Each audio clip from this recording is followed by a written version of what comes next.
السلام عليكم ورحمة الله وبركاته.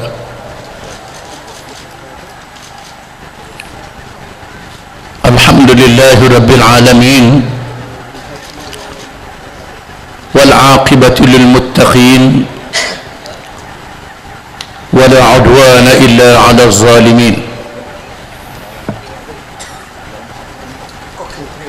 والصلاة والسلام على رسول الله وعلى آله وصحبه ومن والاه.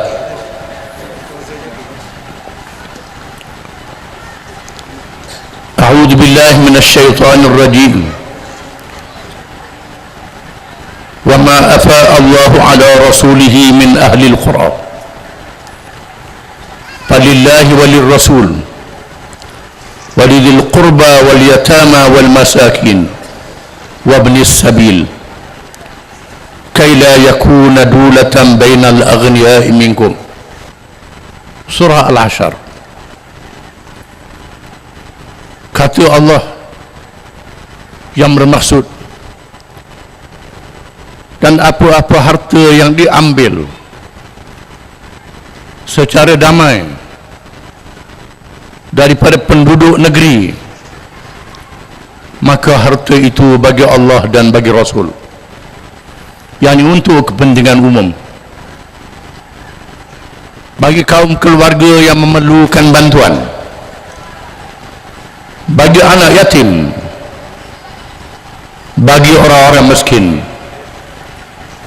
dan bagi orang-orang yang putus belanja di dalam perjalanan, supaya harta kekayaan itu tidak berpusing-pusing di kalangan orang-orang yang kaya sahaja. Sabda Rasulullah sallallahu alaihi wasallam, rahimallahu rajulan samhan idza ba'a wa idza ishtara wa idza iqtada. Hadis riwayat Imam Bukhari, yang bermaksud Allah Ta'ala memberi rahmat kepada orang yang bertimbang rasa apabila dia menjual barang, bertimbang rasa apabila dia membeli, dan bertimbang rasa apabila dia mengendalikan urusan pentadbiran, kehakiman dan seumpamanya.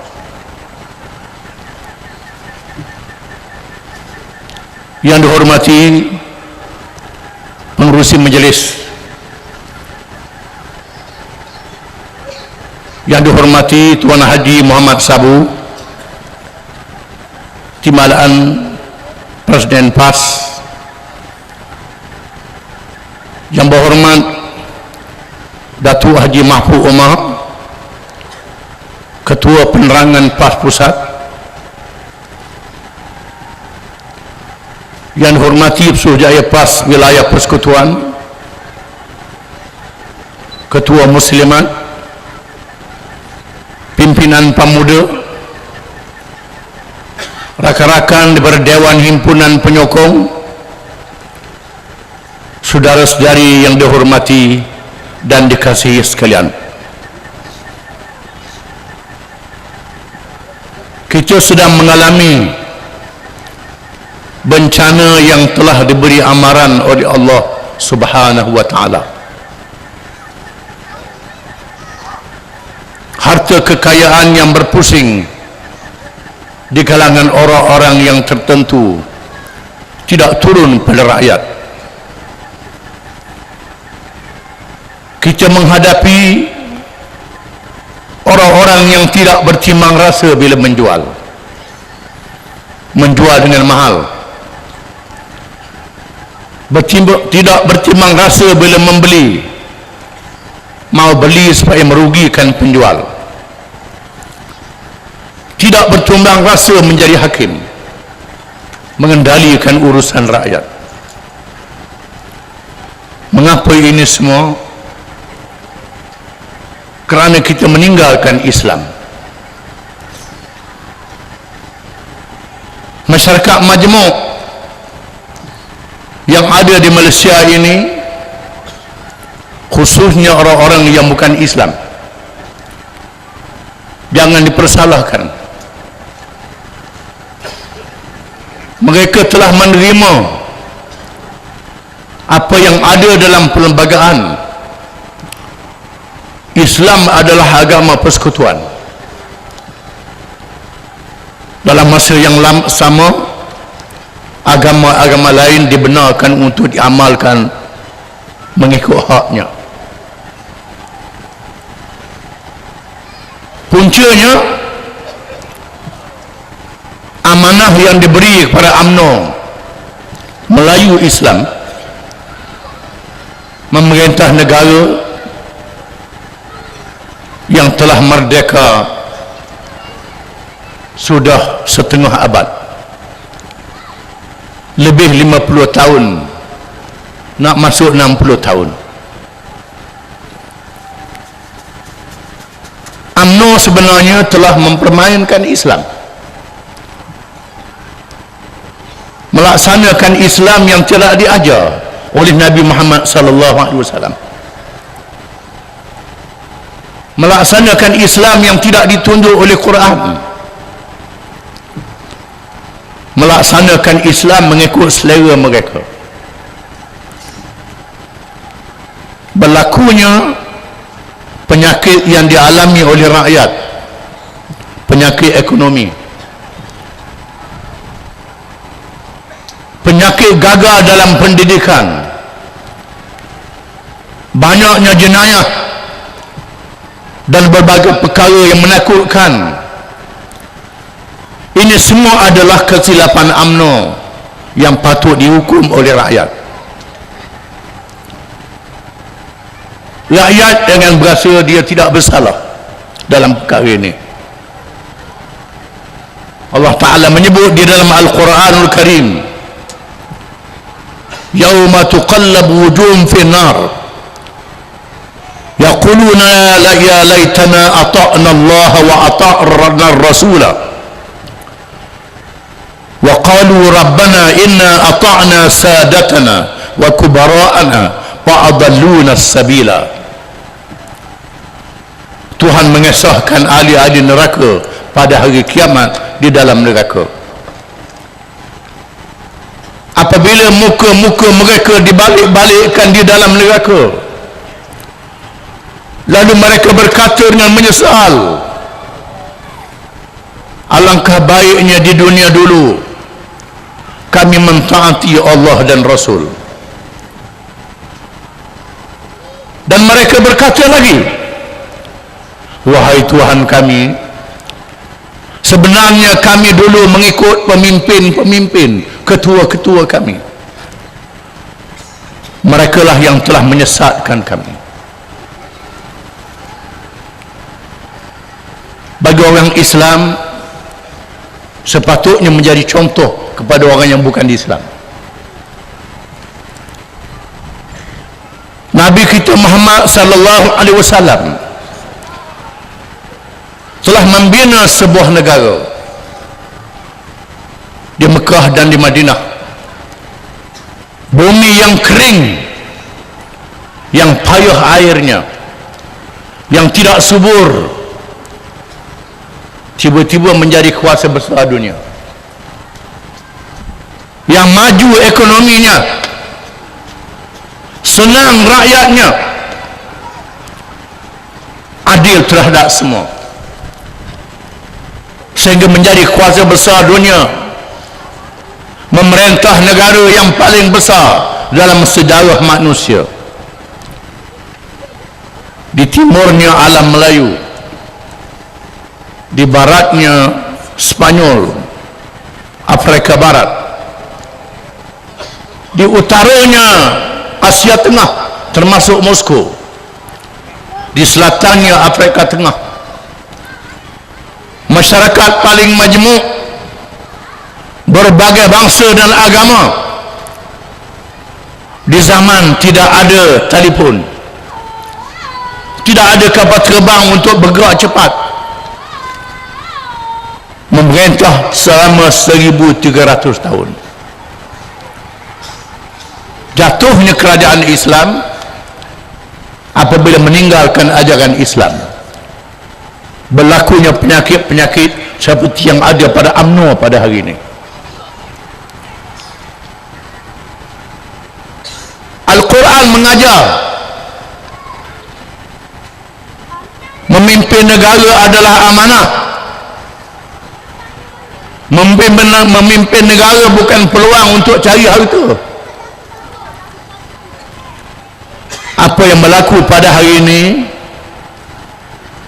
UMNO telah membawa budaya menjadi pemimpin negara peluang untuk cari harta. Bermula daripada nak jadi pemimpin UMNO, rasuah. Bila jadi pemimpin UMNO, bertanding pilihan raya jadi orang besar, dapat rasuah, biar kita sebut terang-terang. Yang bagi rasuah siapa? Orang-orang kaya, orang-orang korporat yang besar-besar, yang mendapat keuntungan bilion, triliun. Mereka sanggup bagi duit untuk menangkan UMNO dalam masa pilihan raya, untuk beli undi. Rakyat diperbodohkan. Selepas pilihan raya mereka dapat peluang berbagai-bagai projek yang dibahagikan dengan rasuah dan seumpamanya. Inilah balanya, inilah bencananya. Walaupun Allah Subhanahu wa ta'ala mengurniakan bumi Malaysia ini bumi yang subur, banyak hasil buminya, sama ada hasil galian, minyak, timah, emas dan lain-lain, ataupun hasil pertanian, banyak di Malaysia ini. Mengapa kita tidak jadi negara maju dengan peluang harta yang diberi oleh Allah Subhanahu wa ta'ala? Menunjukkan ada salah dan silap. Salah dan silapnya tidak menunaikan amanah dengan betul. Sepatutnya dengan sumber yang ada, kerajaan menggiatkan perkembangan ekonomi rakyat. Dengan perkembangan ekonomi rakyat menambahkan hasil negara, dengan sendiri menambahkan pendapatan negara melalui cukai-cukai yang dikenakan kepada orang-orang yang kaya, tidak dikenakan kepada orang miskin. Ini cara yang diajar oleh Islam. Contohnya, bagi orang Islam diwajibkan zakat harta. Zakat harta adalah ibadat harta. Zakat diwajibkan mesti ada nisab, cukup qadar sebagai orang kaya. Kalau tak ada nisab, tak ada zakat. Kalau penternak kambing 40 ekor kambing baru kena zakat. Kalau perkara kambing 20 ekor tak kena zakat lagi. Zakat adalah cukai yang berbentuk ibadat. Begitulah petani-petani, mesti pendapatannya sampai nisab baru kena zakat. Perniagaan mesti sampai nisab, bertaraf orang kaya baru kena zakat, bertaraf orang miskin tak kena zakat. Zakat adalah rukun Islam yang wajib bagi orang Islam. Sama ada kerajaan ataupun tak ada kerajaan, zakat tetap wajib bagi orang Islam. Islam memperkenalkan cukai kepada orang bukan Islam, yang dinamakan jizyah, cukai keselamatan negara. Orang Islam kena zakat, orang bukan Islam kena cukai keselamatan negara. Sebagai contoh, usyur cukai perdagangan, kharat cukai pertanian. Cukai-cukai ini hendaklah diambil daripada orang kaya, tak diambil daripada orang miskin.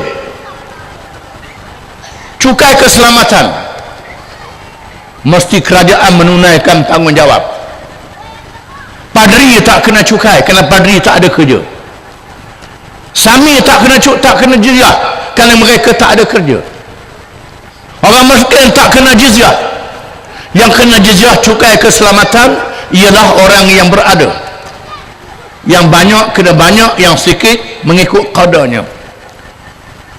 Apabila pemerintahan Islam tidak mampu menjaga keselamatan, berlaku zaman Sayyidina Umar bin Al-Khattab radhiyallahu anhu, Abu Ubaidah Amir bin Jarrah yang menjadi gubernur di wilayah barat menghadapi ancaman Rom. Oleh kerana ancaman, tak sempat nak jaga keselamatan, maka Abu Ubaidah memulang balik cukai yang diambil dari rakyat yang bukan Islam, kerana kerajaan tidak boleh melaksanakan tugas.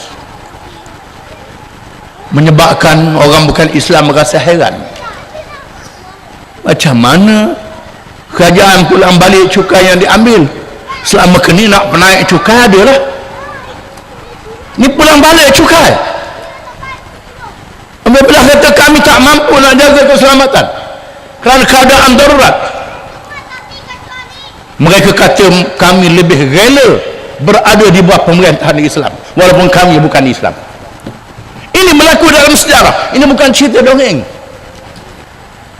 benar-benar berlaku. Dalam pemerintahan Islam tidak bocor dengan rasuah. Harta negara tidak bocor dengan rasuah. Orang kaya tidak boleh bagi rasuah kepada orang yang memimpin negara. Haram. La'anallahu ar-rashi wal murtashi. Allah Ta'ala melaknat yang bagi rasuah, yang terima rasuah. Ar-rashi wal murtashi finnar. Orang yang terima rasuah, yang bagi rasuah, semua dalam neraka, Nabi kata. Pernah seorang sahabat yang ditugaskan untuk memungut cukai di satu daerah. Dia pungut cukai, dia pulang balik menunaikan amanah, wahai Rasulullah, yang ini cukai yang ditugaskan pada saya. Ya, ini orang bagi kat saya. Orang bagi kat saya. Lalu Nabi kata, kenapa dia bagi kat awak? Kerana awak seorang pegawai tinggi kerajaan. Awak kenal dia. Ada sesuatu. Ada manusia, Nabi kata, yang beritahu kepada aku, yang ini cukai, yang ini diberi hadiah kepada saya. Diberi oleh orang yang dia tak kenal. Mesti ada sesuatu. Adakah kalau dia duduk di rumah, dia tak menjalankan tugas ini, dia dapat habuan ini? Ini yang diajar oleh Islam. Kebocoran dengan rasuah tidak berlaku. Kebocoran dengan hutang tidak berlaku. Apabila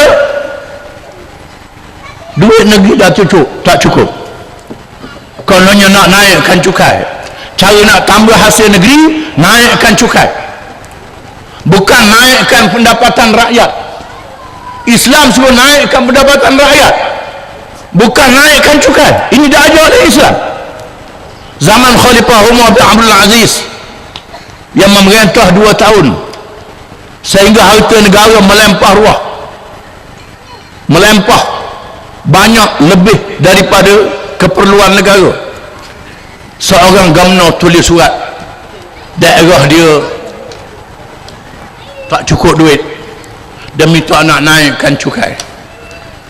Umar bin Aziz kata, sama ada awak adil ataupun awak dipecat. Adalta am uzirta?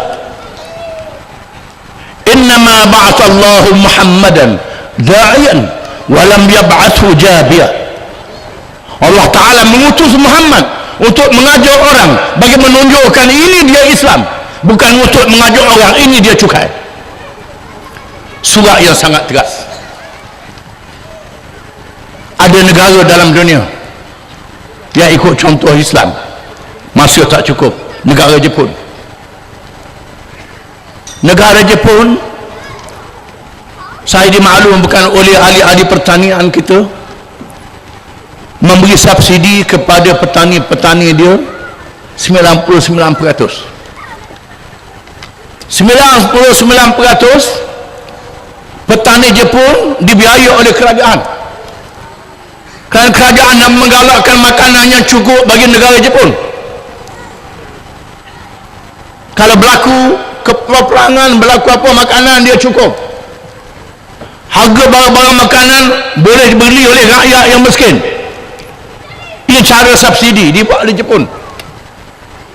Ditampang dengan kemajuan-kemajuan industri, kilang-kilang kereta, kilang-kilang kapal yang dimiliki oleh orang-orang kaya, yang dicukaikan oleh kerajaan dengan cukai yang berganda, yang tidak membebankan orang-orang yang kaya ini. Ini cara yang diajar.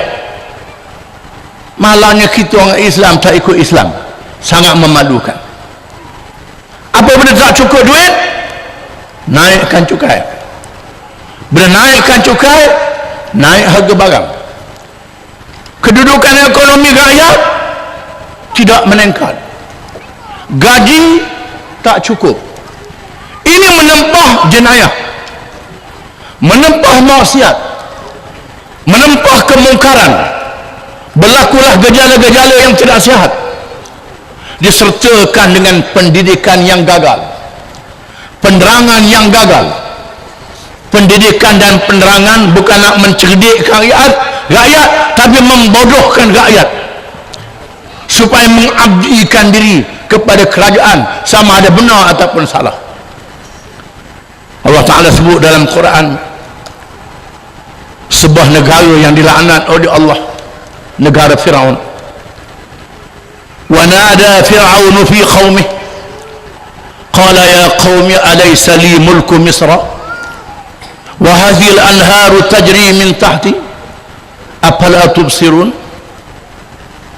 am ana khairun min hadha alladhi huwa mahin wa la yakadu yubin falawla ulqiya alayhi asratun min dhahab aw jaa ma'ahu al-malaikatu muqtarinin fastakhaffa qaumahu fa'ata'u. Surah Zukhruf. Firaun mengerahkan rakyat lalu berucap, wahai rakyat negeri Mesir, akulah yang punya negeri Mesir ini. Segala kemudahan yang kamu dapat, air yang disalurkan ke kebun melalui tali air untuk pertanian dan minuman kamu, ini adalah arahan daripada aku yang beri pada kamu semua. Nabi Musa boleh bagi apa? Nabi Musa cakap saja. Mengapa tidak ada malaikat mengiringinya? Mengapa tidak ada gelang emas menandakan kekayaannya? Fastakhaffa qaumahu fa'ata'u. Maka Fir'aun telah menjadikan rakyatnya bodoh. Quran menyebut Fir'aun menjadikan rakyatnya bodoh, mengikut apa saja kerajaan buat. Tidak boleh milik tanah, menjadi hamba pada kerajaan. Inilah yang dialami oleh pemerintahan Islam di peringkat awal. Pada Islam berjaya menjatuhkan Empire Parsi dan Rom. Pemimpin Islam melihat petani-petani tak boleh milik tanah, mereka jadi petani saja, dipulangkan pada orang kaya, hidup dalam keadaan yang susah. Setelah Islam mengambil alih, Islam beri milik tanah, dan Islam mengenakan kaedah cukai yang saya sebutkan tadi. Cukai bagi orang kaya membiayai orang miskin, bantuan pada orang miskin pula untuk pulihkan ekonomi dia. Bukan bantuan RM50 yang pun tak boleh selesai masalah ekonomi. Hari ini bagi zakat fakir miskin, bagi RM50, RM100. Sedangkan mengikut kaedah Islam, bantuan diberi mestilah memulihkan ekonomi dia. Dia tak perlu minta sedekah lagi, kecuali orang miskin yang cacat, yang tua, yang tak ada penjaga, yang miskin sampai mati, yang tak boleh dipulihkan. Adapun orang muda yang menganggur, yang tak ada pendapatan, ini dipulihkan ekonomi dia dengan bantuan kemiskinan yang membebaskan dari kemiskinan. Apa yang berlaku pada hari ini? Yang miskin tak dibebaskan, ditambah miskin yang baru, ditambah miskin yang baru. bertalu-talu dalam keadaan yang berlapis-lapis berlaku. Dari semasa kita tak tahu apa nak jadi pada anak cucu kita yang akan datang, kalau inilah pemimpin negara yang memerintah negara pada hari ini. Malangnya kesedaran dan keinsafan tidak berlaku.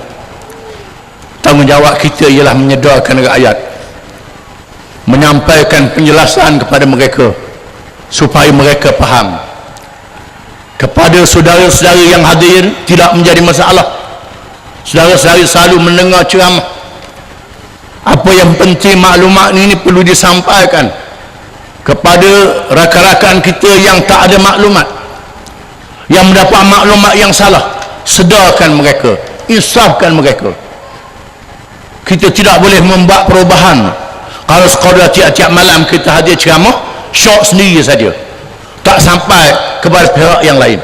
Ini satu tanggungjawab yang sangat besar yang mesti kita tunaikan dengan sepenuhnya.